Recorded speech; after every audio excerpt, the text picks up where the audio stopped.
Good morning, everyone. Welcome to today's video about the Stanford Prison Experiment conducted by Philip Zimbardo. Let's begin with the aim of the study, which was to investigate if the behavior of non-prisoners in a prison simulation is influenced more by their disposition, which is their internal factors, or the external factors of the scenario. So how did Zimbardo design his study? An independent measures design was used, where the participants were made to randomly take either the role of prisoners or guards. So the prison simulation was built in the basement of Stanford University with 3 cells, each measuring 6 by 9 feet. Each cell was shared between 3 prisoners.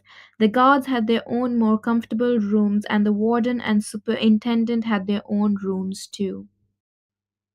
Moreover, Zimbardo decided that the entire experiment was to be recorded, and he employed several observers too.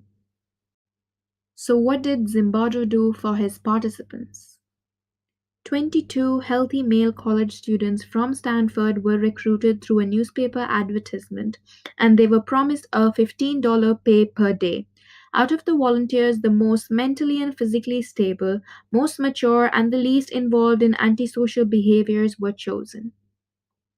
The participants selected then signed a contract guaranteeing them minimal adequate diet, enough clothing, appropriate housing, and medical care, plus the $15 pay. They were given uniform based on their roles, and they were not allowed any personal belongings.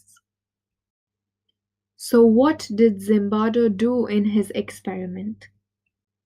The guards met a day before the induction procedure for the prisoners and were introduced to the research team, which consisted of the superintendent, who was the author of the study, and the warden, who was a research assistant. They were told that the team wanted to ethically recreate a prison environment.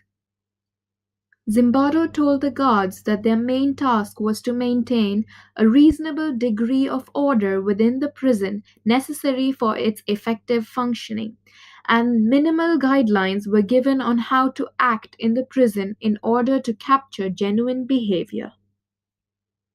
The guards, along with the rest of the research team, then placed the cots or beds in the cells. The only thing they were prohibited from doing was using physical punishment or aggressive behavior with the prisoners. The procedure for the prisoners was obviously different. The prisoners were arrested from their houses without prior informing. A police officer charged them on suspicion of either burglary or armed robbery, handcuffed them, searched them, and took them to the police station.